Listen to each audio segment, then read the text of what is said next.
Hello, everyone, and welcome to Voices Beyond Borders, the podcast that explores everything related to international exchange and education, as well as diversity, equity, and inclusion. I'm so happy to finally bring this project to life. I know it's been months into planning, and I'm so excited for you guys to meet our amazing guests and our amazing experts from all across the world. For this very first episode, titled Exploring International Exchange Programs, we're welcoming three amazing guests whom each have a personal experience and a personal story with international exchange programs. As an ex-exchange student myself, I know firsthand the amazing power that these programs hold and the transformational power they hold. So I'm so happy for you guys to finally see a glimpse into all of that. Now, before we dive into our conversation, please take a note that all of the experiences and thoughts shared during this episode are only reflective of our very own. So please be mindful and respectful of that.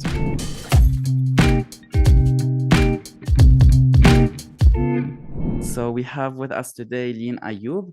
She's a Fulbright scholar from Lebanon, currently pursuing her master's degree in public and urban policy at the New School in New York City. We also have Nourshan Bargawi from Tunisia. She's also a Fulbright scholar pursuing her master's degree in engineering at the Virginia Commonwealth University. And finally, we have Amir Hijazi. He's a Lebanese YES alumni, and he has a remarkable record of community projects and experiences. Hey guys, how are you? Hi. Hello. You're all good. So I think it's been like 2 minutes since we started, and I already spoke too much. So I will leave it to you guys now. Why don't you each introduce yourselves and tell us a little bit about what inspired you to take on this journey into the realm of international education? You can Ladies, start. you can go first. Yes. Nurshan, go ahead. Let's Oh, start okay. with Yeah, Nourshan. sure. Okay, so hi again, everyone. So I'm Nourshan, and I come from Tunisia. I'm a Fulbright scholar, currently pursuing my master's degree in computer science at Virginia Commonwealth University. So for as long as I can remember, I wanted to experience the American dream. So the idea of exploring this big country, getting to know its culture and connecting with it. So I had like a strong desire of exploring beyond my familiar surroundings, coupled with my deep passion for travel, which led me to take a remarkable step, which is applying for the Fulbright scholarship exactly 2 years ago from now. So at that time, the world was surviving a COVID pandemic, which also served as an even more powerful reason for me for wanting to experience new things. So that was my very first time applying for a scholarship ever. I kind of wanted to experience the life of a student abroad, away from home, away from family, away from friends, to step out of my comfort zone. And here I am enjoying my experience in the US and the opportunities this country has to offer. That's amazing. And guys, if you haven't met Nourshan in real life, she's actually the most amazing person ever. I got the chance to meet Nourshan last year in February, I guess, Thank if I you. remember. And Yep. she's simply the best. So yeah, nice to Thank meet you you. again, Nourshan. Lian, let's go to you. Hello. So yes, my name is Lian. First of all, thank you, Francesco, for hosting us. I am originally from Lebanon, from Tripoli specifically. I am currently doing my master's in public and urban policy at the New School in New York. And I was previously doing my BA. I was doing a double major in law and political sciences at the Lebanese University. So yeah, why I decided to take this step. As I said, I lived all my life in Lebanon. And given the current situation in the last few years, I wanted to leave for a few years to get a good education and then come back. I was at also, as I mentioned, at the Lebanese University, just like you, Francesco, and obviously we know and everyone knows that the level and quality of education at the university is deteriorating. It's not like what it used to be before. Unfortunately. For obvious reasons. It's it's a small sample of what the country is going through, so it's only normal to see that. But anyway, I thought it would be good for me to travel for a few years, get a good education, and then come back to the country. And then, just like you guys, I applied for Fulbright. And I got Fulbright, which made it possible to travel to New York as an exchange student and do my master's here. So yeah, that was the primary motivation to try to get a master's degree before coming back to the country. That's amazing. I think Lin, you and we share a lot of the same motivations on why we decided to leave. I'm gonna leave it till the end and tell you guys my story, but now I want to hear from Amir, because Amir's experience is a little bit different than Nushan and I and Lin. Lin, Nushan, and I are all Fulbright scholars or like Fulbright alumni. However, Amir is a YES alumni. So Amir, what is that? Tell us a little bit. So, hello everyone. My name is Amir Hijazi. I'm from Saida, Lebanon. And just a bit about my background. I'm a social entrepreneur. I have a different, let's say, educational background, whether it's in biology, information communication technology, specification in renewable energies, master's business administration, concentration project management. Wow. So about the Kennedy Lugar Yes Exchange program. So this program has been established by two senators back in the States, Kennedy and Lugar, and it's an opportunity to connect the world via an exchange program for a full academic year in high school, by which students from the MENA region, Europe, across the globe are able to come to the States and have a full experience in the high school system, and to be able to engage whether as ambassadors, by which we are actually promoting our country, specifically Lebanon, and we're teaching our fellow classmates about the Lebanese culture, and at the same time, we're experiencing the American culture firsthand, which is something very important, in my opinion, to be able to, let's say, bridge the gap between these two cultures and create an actual bridge, which hopefully today we have been able to establish this. And thankfully, it's been a long time since I did this program, but at the same time, we are a very active community in Lebanon specifically and across the globe.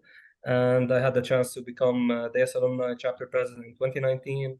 And currently, I'm still engaged with the board and the alumni, by which I give them workshops. I promote as much as I can the social community engagement projects, and I work closely with the board and the MDs specifically, or whom are handling the program, and the US Embassy in Lebanon.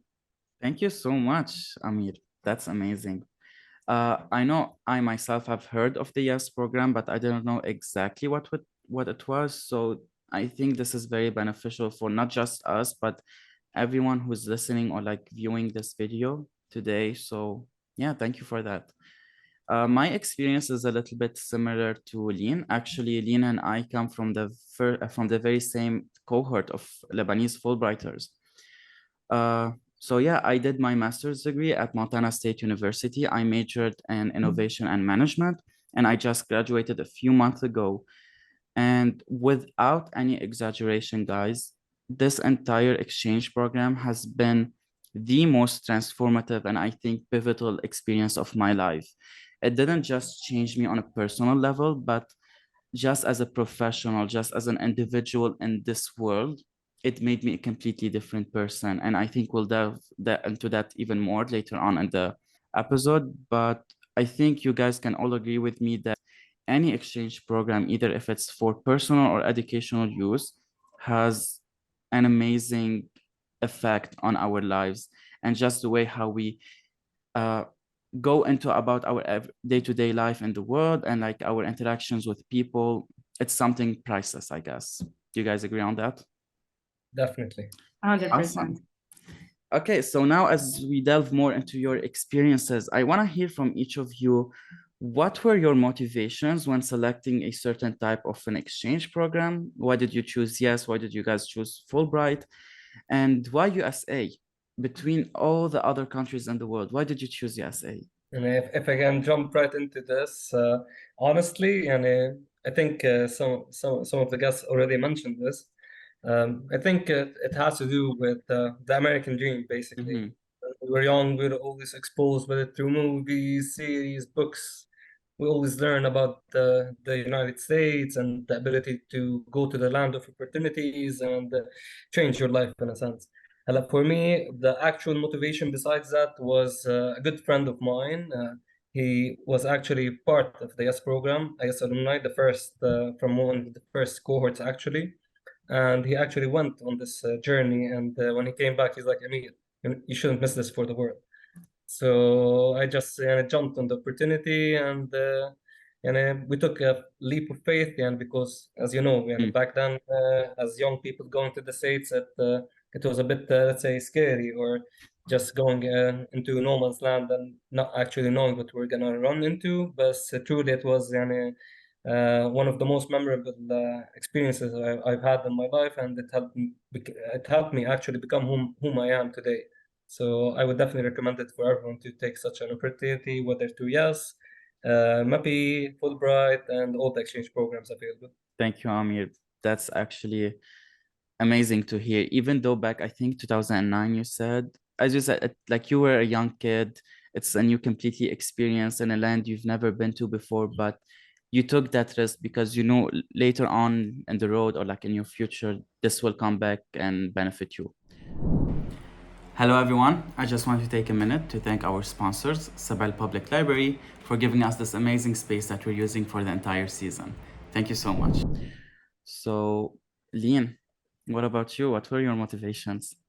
I think it's a little bit different than what Amir is saying, because honestly, initially it was not my plan to come to the US. I was supposed to go to France. That was like I was in a French school, high school, and I did my BA in Arabic. So I never studied in English before. I applied to France after finishing my BA. But that's a funny story. I applied to 7 universities in France, and I got rejected out of 6 of them. I got accepted to one, which was somewhere in a city in the north of France, in a city that I've never even heard about. I'm not going to say the name in case someone is from there and get offended. Say the name. Say the name. No, I'm kidding. But like really, originally that was not the plan. I heard about Fulbright a month before the deadline. I directly applied. So that was how it happened. In terms of affordability, the US was not an option, especially not in New York. But I applied in 2021. I got in the program, and this was my primary motivation to come to the US and New York. But also the field I'm working in, which is public policy, is very well developed in the US. Actually, US schools first introduced this field in the mid-20th century. So it's a really good place for me to learn about policy. And of course, there's the cultural exchange aspect of Fulbright that made me even more, excited to get into this program. And I think I also underestimated how important this aspect would be. When I got to the US and I started with the pre-academic program that, if you want, we can talk about a bit later. I realized how important this aspect of the program is, to know that there is someone going through the same, like a Fulbrighter in every state in the US. And for example, I wanted to travel to Boston and to DC, and I just texted on a group of international Fulbrighters, and then I met some people there. Like you actually get accepted into a community of people who are going through the same, who want to meet you and who want to help you if they can, and you want to help them also if you can. So yeah, these were the motivations. Lean, I totally agree with you. I feel like being a part of a big community and a big network of like-minded individuals is literally one of the best aspects of being an exchange student or an exchange scholars. So yeah, I totally agree. Nursham, it's your turn. What about you? So as I said before, I submitted my application back in May 2021, and at the time the world was still in the grip of the COVID pandemic. No vaccines had reached Tunisia at that point. And it felt like everything has been turned upside down. I mean, the whole world is trying to survive. So I thought to myself, life is priceless and unpredictable. Anything can happen anywhere to anyone. So with the word like undergoing such a significant change, I knew I had to seize the moment. I mean, like, we only live once, and So life true. is a short journey. So it was like a now or never feeling. So I took the step of applying for any scholarship to the United States. So the Fulbright program stood out as an opportunity to not only fulfill my academic inspiration, but also to experience the nation that had always intrigued me.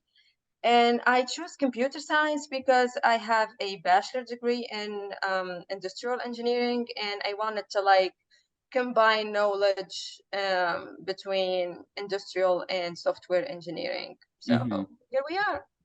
That's amazing. I personally have very similar motivations to all of you guys. I felt I was in a part of my life where I needed a change. I needed to get out of my very familiar surroundings and get to experience new cultures, new customs, new lifestyles as well. And I was looking online, and I guess someone told me about Fulbright, if I'm not mistaken. I don't remember how it happened. But as I was reading what Fulbright was, what opportunities it provided, I felt like, I know it's like a heavenly calling, if you want to say it. Something tell me you need to apply. This is for you.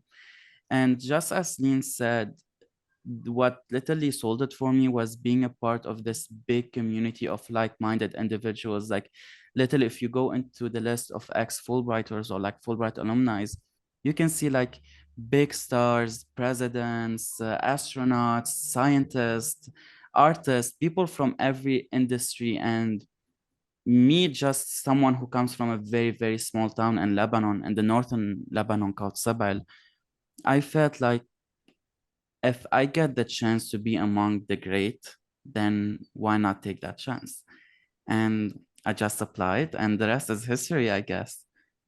So yeah, Leon, I don't know if you remember, I think before we actually got to leave to the USA, we had a meeting, and we were in your car, we were discussing, like, did you have any doubts? This is after we got the news that we got accepted into Fulbright. We're going to get the visa or something, no? Like, or Something like, I don't remember what we had. orientation, maybe. Yeah. Yeah, I think it was an orientation, and we were discussing, and I think I asked Lean, did you ever had a doubt that you will not get a placement or that you will not get the scholarship? And I think you told me at the beginning you were a little bit doubting yourself, but as towards the end you started, no, this is something that was meant to me, and this is going to happen.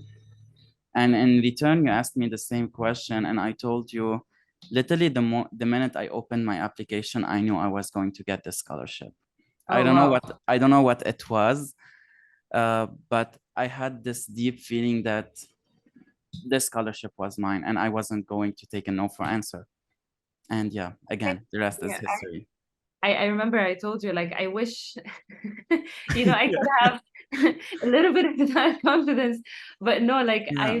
I think I was doubting myself until like, I didn't believe I like that was gonna Yeah. happen until I got the visa. The thing about Fulbright is that it puts you through a lot of stages and steps until you get your final okay, and like you are finally accepted and you get to go. And every step of the way is more stressful than the one that passed. And I think Yeah, I agree with that. even if you're like the most optimistic person in the world, there will come a moment where you have to, okay, maybe this is not gonna work out. I need to have a plan B. But you just have to continue to persevere, and the best is going to happen. 100%. That last sentence you said, this is, I think, Mm-hmm. the only time I was able to be like, like calm about this process is when I realized that if it's a good thing for me, it's gonna happen. If it's not, it's not gonna happen. I Mm-hmm. think I was a bit stressed because, and this is if someone is thinking about applying to Fulbright, do not think about not having a plan B, you know, because until 100%. the last minute, it's possible that you don't actually, you know, get the funding, even if you get accepted to the schools and everything. So definitely have plan B. Believe that, you know, if it's a good thing for you, it's gonna happen. Yeah. But Yeah, I I love totally agree. confidence. I always told you that. Yeah, I don't know. I feel like it was something, as you said, it's meant to be. I felt it was meant to be, and it just happened naturally. At least that was my personal experience. Okay, for You now, guys are preparing me, because like yeah. some of my colleagues and friends, they're like, Amir, you should also look into Fulbright, because like in Lebanon we met a bunch of Fulbright alumni through Mhm. FAL, like the association established here Yes. for Fulbright alumni. So I agree with you all, yani, to be honest. Yani, it is somewhat of trusting the process. If it's meant to be, it's meant to be. But it's great to hear, yani, all the feedback you guys. And to sent in. everyone listening to us today or like viewing this video, guys, there's no age restriction to be a Fulbright scholar. So if you want to apply, even if you're in your mid 40s, 30s, 20s, or if you just graduated from your bachelor, if you feel like this is something where you can stand out, you can make an impact, please do apply. And I'm gonna have a few resources on the screen or in the description of this video, so you can guys check them out about Fulbright and also YES program. Okay, now guys, I wanna know a little bit about your very, very, very first experience in the USA. The minute where you landed in your airport in the USA or in your prospective cities, what were your thoughts? What were your emotions? How were you feeling? I think coming from you know, this area of the world, everyone was exhausted after 30 True. hours or 25 hours of flying. Yep. So that was probably the first. No, but like, to be serious, for me it wasn't my first time coming to the US. I've traveled here before a few years back, but this time definitely hit differently. So as I was saying before, I got a chance to take part in a pre-academic program, also by Fulbright. So basically, it's a program that prepares you for the actual experience. It took place in Ohio, in my case, it was in Ohio University, and it was a month before the start of my actual master's in New York. So I arrived to Ohio at first, not to New York. But when I got there and I met all the people coming from, you know, all over the world, literally from Spain, Cuba, to Brazil, to Bolivia, Indonesia, you know, and knowing that I was gonna live with these people for a month and learn about their cultures, their countries, and all of that, I think that was the most exciting for me. Like, it hit at once. I was excited for sure when I got here, a bit anxious normally because I didn't know what was coming. I was coming from a small town, not small actually, a beautiful town, a city, a beautiful city in Lebanon, you know, with a suitcase and not knowing almost no one in New York. So it was a bit, you know, I was anxious a bit, but definitely excited above all.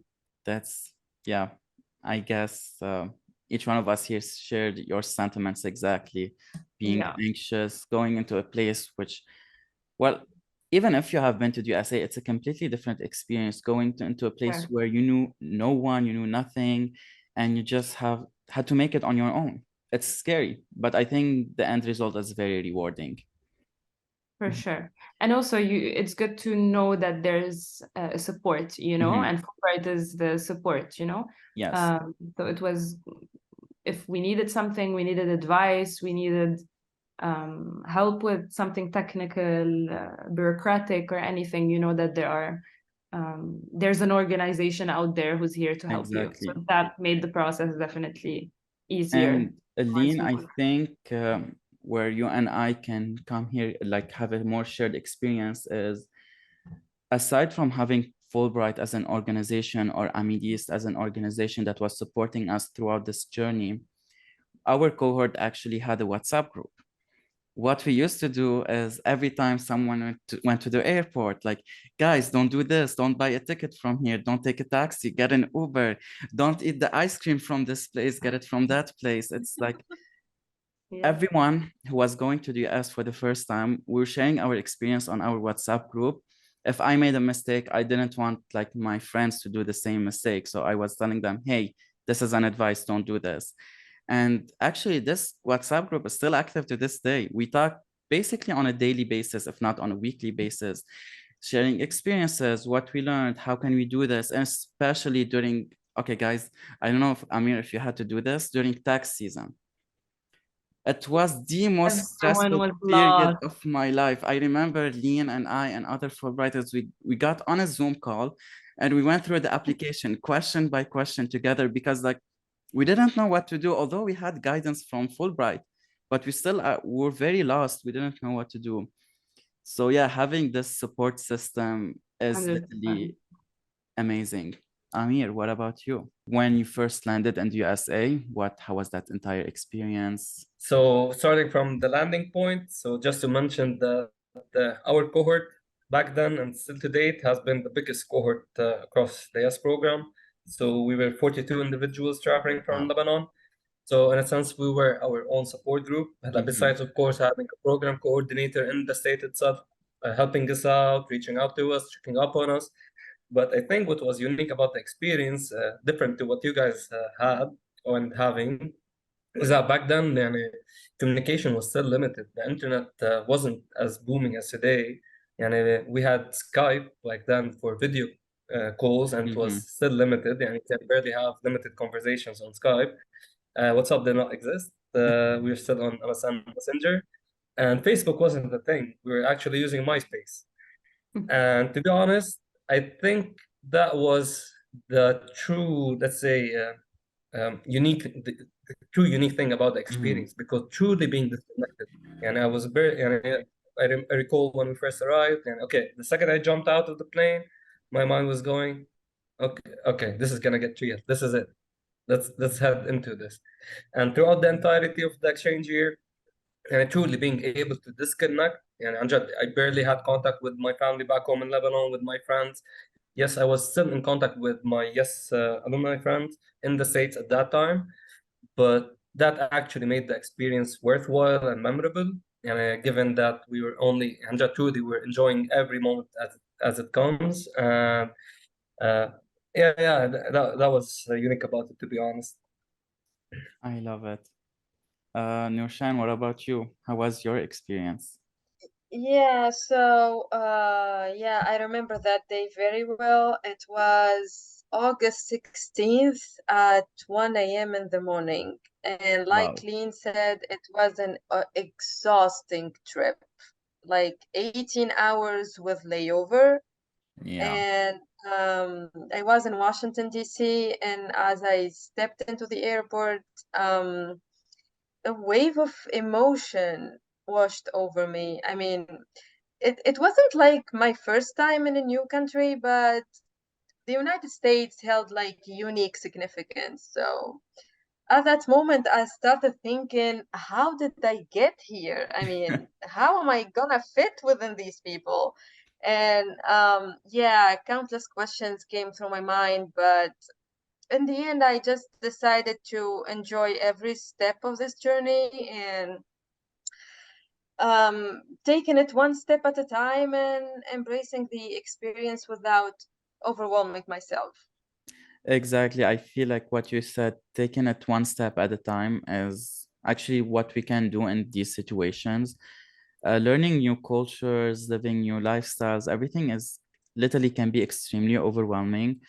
Just knowing that we're doing our best to cope and like taking it one day at a time, one step at a time, that's all we can do. Uh, in my case, Yeah. I think it was a very, very quick transition. I had only 7 to 10 days to prepare.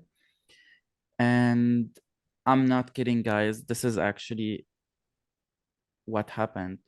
The minute I stepped out of the airplane at Bozeman Airport, which is in Montana, I felt like I was untouchable.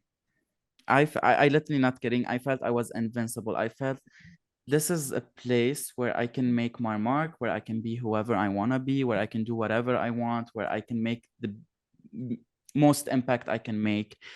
And mind you, I was in Montana, and if people haven't heard of Montana, all they know is cowboys and mountains. And it's literally what it is.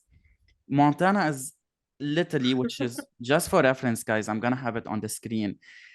The Montana state, just the state, is roughly 30 times bigger than the entire country of Lebanon. But it's literally like 95% mountains. There's nothing else. There's no big cities, there's nothing.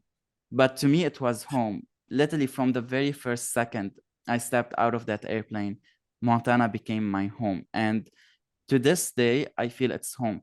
Actually, I have the Montana area code tattooed on my body. And if this doesn't show you how much I love it, then I don't know what is. So yeah, it was very quick. It was overwhelming, as Nushan said, but just being in the USA and the land of freedom, the land of opportunities, make you feel like you could be the best version of yourself. So yeah, again, I think such experiences really have a profound effect and impact on all of us. And we're gonna remember them way long after they are done. Like I'm still here. I've been back to Lebanon like 3 months now. And a day doesn't go by where I don't think of my experience back in the USA. And what about you, Amir? Take You've it been from my here? experience. Yes. Yeah, it's gonna be years ahead. Especially, I mean, my advice to you guys, truly, I mean, based on what everyone has said today, Amjad, try as much as you can. Stay close to your community, to your Fulbright community, to the alumni. Stay close with the people you met in the States. Mm-hmm. Try your best to be able to make it back, build those connections, build those networks. عشان in the end, يعني, for me, honestly, يعني, all the learnings and experience that I've amassed from that experience and built on to date, I try as much as I can to pass it on, specifically to the youth, to the next generation, pass on the flag or pass on the torch in a sense. So Anja, truly, get immersed in it, enjoy it, and like Francisco said, hopefully one day we'll tell our kids about it. Yeah, that's so true. And I guess speaking about communities, about networks, about connections, I really want to hear from you guys. When was the first time you felt that completely immersed in your community, like where you felt this is home away from home? I think there wasn't one moment, and I think it's basically the friends that you make and then the friendships and the network, learning about their countries, learning about their cultures. That's what's gonna make you feel like, okay, I belong within these people too. That can be a place that I call a second temporary home. But without this human connection, it's never gonna feel like a second home or a place where you're comfortable with. I think it's the people. The people are the ones who's gonna make the whole experience either something you're not gonna remember or something just professional or academic.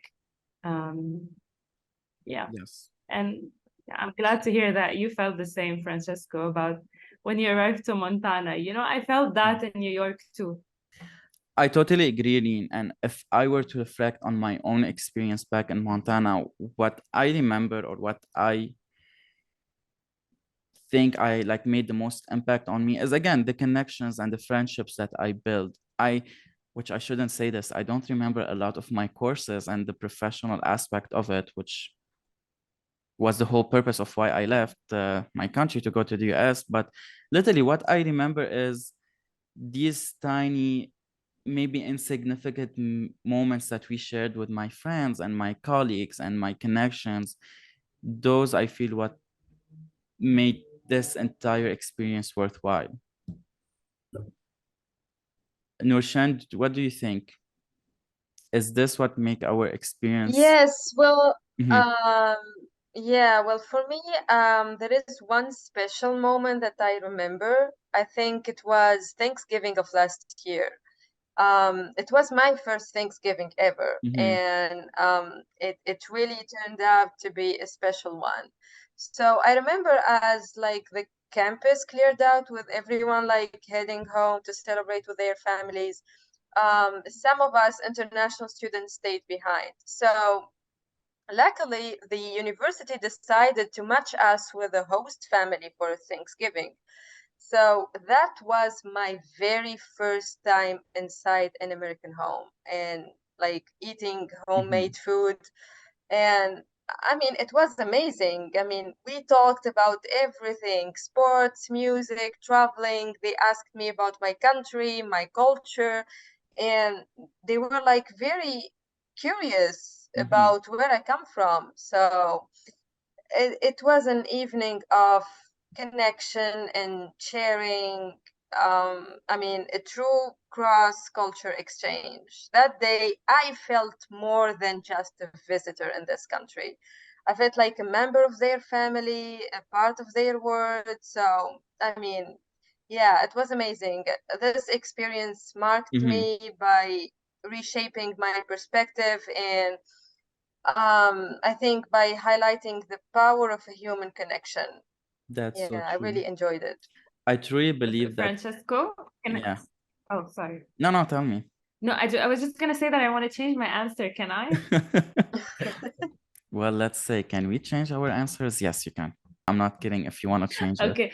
No, because I can tell you about a moment when I felt I was inspired by Noshan's story. I like this moment I felt deeply immersed in the global culture, not just in the national US culture. During the pre-academic program, I was hanging out in the Ohio University dorms. As I told you, I was in Ohio with around 30 other Fulbright scholars coming from all parts of the world. We were playing a game where someone asks a question and all of us have to answer. And one of the people sitting asked, what are some of the main challenges that your countries are currently facing? And every person in the room answered that question. And after each response, we were noticing basically how repetitive our answers were. We're talking about extreme corruption, patriarchal systems, violence against women, economic instability, social inequality, marginalization of minority groups, refugees, and so on and so forth. I mean, of course, most of us sitting in that room were coming from the global South. And that got me thinking that even though, Fulbright is primarily a cultural exchange program, right? And when someone says culture, you think about music, art, traditional food and languages, and all these other aspects that make you, smile proudly when you're talking about your country. But I think this experience made me realize that cultural exchange is much more than that. And it's as important, if not more important, to talk about these issues as it is to, talk about food and music. Yes. So, yeah, Lean, I love your experience answer. And I really think, like, as exchange students or exchange scholars, we have the responsibility of being the best representatives of our countries. And as you said, when people say you're representing your country, you should be always smiling, positive, telling us about your culture, your food, your music. But we also tend to forget that culture is just not like food, music, all of that is just one aspect of culture. We have a completely different aspect that we tend to neglect. One, because it's not the most pretty aspect of our culture, and two, because we don't want to seem like we're less than other cultures, especially coming from Lebanon, which is a third world country. I know a lot of people who might be a little bit embarrassed talking about the struggles we go through. Like, we have no electricity, we have no water, we have no proper infrastructure. But I guess by highlighting these problems in our exchange experiences, highlighting these struggles doesn't really make us the bad person, like make us any less of. It just show us how much perseverance and how much hope and how much dreams we have, not just for ourselves, to literally leave everything we know, leave our community, leave our environment, and go somewhere else to get experience, to get knowledge, to get connection, and come back and try to at least affect a little bit of change, to get a little bit a brighter side of our culture shown, and just to make everyone else around us more hopeful that if I get to do it, you can also get to do it. You get to go out, explore, and come back and make a change. And I think this is one of the messages I want to showcase through this podcast is no matter where you come from, no matter what circumstances you come from, your background, your history, if you believe that you can change the world, you actually can change the world. You might not have the same opportunities as other people, but as long as you're hopeful that something will come and you can change the world with it, you can change it. That's all I have to say. What about you guys? Beautiful messages. Yeah. And if I want to add on top of what everyone has said, and I agree with everything, truly. And just like to share a bit from my experience, to be honest, Yani, I'm still connected with most of the people that I actually interacted with during my exchange year, whether the host family, whether friends from the States and friends from across the globe. And whenever I get the opportunity, I try as much as I can to talk to them, connect with them, greet them. And thankfully, I've been over the couple of past years and to actually travel and see them, and whether inviting them to Lebanon, so for them to experience the life here. And thankfully, and right now, and because like over the past couple of years, after the pandemic and what else happened in the country, it kind of derailed my attempts to travel back to the States and see them. But hopefully this time it's gonna be all round and I'll be able to see the host family after a long time, and hopefully be able to reconnect with everyone. And truly, in a sense, the seeds that we have planted have grown, and hopefully you guys will be able to see that after a while. And truly, as you guys said, this is an opportunity for us to tell everyone who we are, where we're from, and tell them our story and for them to share their story.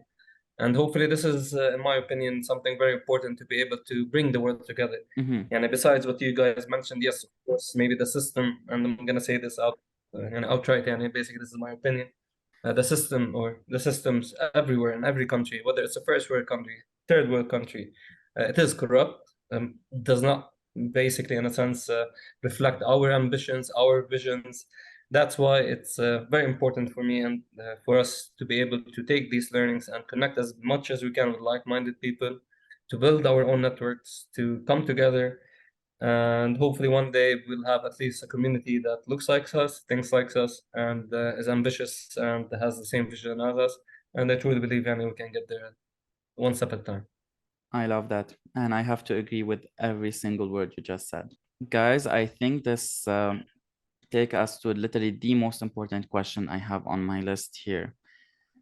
So as you guys know, you are literally the very first guests of this podcast. You are the pioneers, if I get to say that. But if you were to think to yourself, what kind of legacy do you want to leave for future exchange students from your countries? What message you want to convey to them? To jump in, basically, and this is something I've been preaching to all my fellow alumni, and whether they are YES alumni or any type of exchange alumni, and truly engulf yourself in the experience. Try as much as you can to keep pushing forward, and no matter the struggle, no matter the challenge that we face, especially because I know like a lot of the exchange students that are applying to such programs and scholarships, they're trying to find themselves, trying to find the freedom that they want. They're trying to get out of maybe a bad situation that they're in. So no matter the situation, always believe in yourself. Believe that, as Francisco said, you can be the actors of change. And I truly believe we'll be able to reach this point and truly never give up. Trust the process, and hopefully we'll all get there at one day. So true. Ian, Norshan, who want to go first? I can go. Yeah. Okay. I don't think, or I didn't know how little I knew about the world, I think, until I got here. Meeting people from, different cultures, I repeat this idea over and over. It's going to give you more than one lens and one perspective to look at life.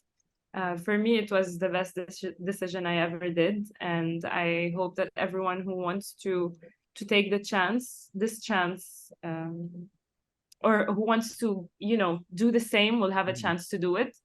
I think especially as women coming from the Arab world, sometimes we're questioned when we decide to travel abroad.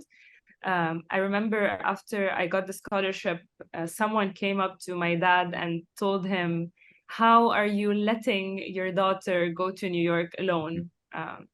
So honestly, to everyone, and especially women from the Arab world, just do it if you want to. You know, there's nothing more beautiful than being exposed to the world and learning about it firsthand, and not necessarily the US. You know, anywhere that you feel True. like you want to explore and learn from. So, you know, just do it if you want to. I love that answer as well. You guys are amazing at expressing your feelings and thoughts. I love that. Okay, Nushan. Just like you, that's good. Thank you. Thank you. Yeah, so I think for people who are listening, our collective goal is to leave behind a legacy of inspiration, empowerment, and empathy. I think we want you to know that the journey of international exchange is more than geographic boundaries. It's about making connections and understanding and learning from people from like all corners of the world. We want our experiences to serve as a reminder that the challenges and victories we share are universal. And through understanding and empathy, we can aim for a brighter future. So I believe our legacy is an invitation to celebrate the bonds that tie us together as humans, no matter where we come from. And I hope that by sharing our stories, we have motivated you to start your own journey, and that each step you take is a step of learning, not only for you, but also for the world around you. Thank you so Thank you much, for listening. Nushan. If I were just to add to all of your thoughts and interjections here, being a part of an exchange program or being an international student is not something easy. It will require a lot of sacrifice, leaving everything you know and everyone you know and going to a place where you might literally know no one or nothing. But I know there's a saying that says a shark cannot grow in a fish tank. If you want to grow and become a citizen of the world, you cannot stay in the same place forever. You need to go out, explore new cultures, new lifestyles, new people. Because trust me, every single person you meet on your journey anywhere in the world is a person that will enrich your entire culture and it will enrich your entire reservoir of connections and knowledge and education. Every single person I met on my journey in the USA has impacted my life in ways I didn't know it was possible. And I didn't feel this impact until I left the USA and came back to Lebanon. And now every single day I think of these connections and how they were impactful and meaningful and made me realize and see the world in a completely different eyesets or like a completely different mindset. So please, my message, please dare to go out, expose yourself to these new cultures and new experiences, because the emotional and personal reward to that is priceless. And yeah, that's my story, I guess. So I think if you guys have any other questions, thoughts? Well, if I may add about what you said about sacrifices and daring to go out, I think with that, you will actually start to appreciate what you have. I mean, you start to gain an even deeper appreciation for the blessings you have, like an education, a career, financial independence, and general freedoms. I mean, sometimes while I live my dream, sometimes I forget that what I left behind is someone else's dream. So I That's so really true. believe that with all the challenges I have faced, I've become to appreciate what I have even more. Thank you so much for Nushan. And thank you Lean, Noshan, Amir, for these amazing stories and sharing your experience with us. I know I personally, I felt like I learned a lot about you guys and about our exchange programs. And I really hope that our viewers and listeners back at home can at least take the lessons of what we're trying to show here and get to experience these stories for themselves later on in the future. So thank you so much again for agreeing to be the very first guest on my podcast. And yeah, for everyone else, thank you so much for joining us for the very first episode of Voices Beyond Borders. Please don't forget to subscribe and follow us on social media so you can check our latest news. But for now, until next time, keep on exploring and embracing the world beyond borders. Thank you so much.